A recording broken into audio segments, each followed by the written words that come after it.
Harabura imisi 15 gusa ihiganwa mpuzamakungu ry'urukino rwa volleyball bakinira ku mucanga rigatangura. Imyiteguro igeze kure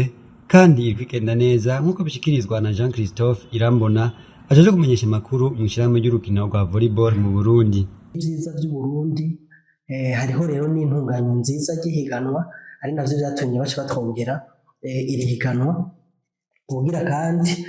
nayo ubundi bari batubwiye ko twotegura aho irikurikira bisha turavuga ati nitwo bishobora kuko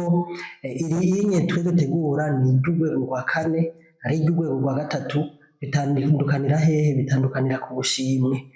no kuvuga nk'iri ubutwaye igikombe atwara agashimwe k'idolari 1000 hazoba harimo ibihugu byazanye abagabo n'ibihugu byazanye abigeme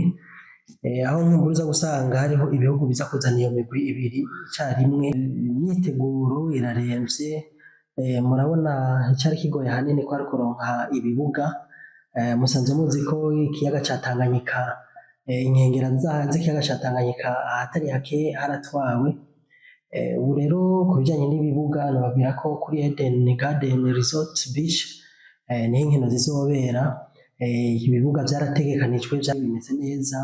ubu nkumbure hasigaye udukorwa twa nyuma twitegura aho bazoshira amapoto n'ibindi na delimitation maze inkino higanwa rice ritangura atakibazo. Jean Christophe Irambona ahamagarira abarundi n'amashirahamwe atandukanye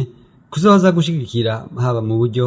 ndetse no kuza kwirabira izo nkino kuko uburyo bwikenewe. Ndatera kamo n'abandi batari bake kugira ngo nkumbure baze kudufata mu mugongo hanyuma haruhande y'ivyo nabo nyene barahungukira kuko amashirahamwe yabo canke ivyo bakora biraheza bikamenyekana. Abarundi no bahamagarira iki no bahamagarira nabo nyene gukunda urukino rwa volleyball n'urukino rumeze neza kambere nkanabahamagarira gushigikira imigwi yacu tuzoba twashize mu higanwa. Haruhande rero yuko baba biteguye haba hakenewe rero n'inguvu z'abarorerezi inguvu z'abandi mvukanyi bakunda volley kugira ngo nkumbure dushigikire iyi migwi nayo ibashe kugira inguvu ikabona ati turiko dukinira mu gihugu cy'iwacu abiwacu baje kudushigikira bityo birafise ico biheza bikongereza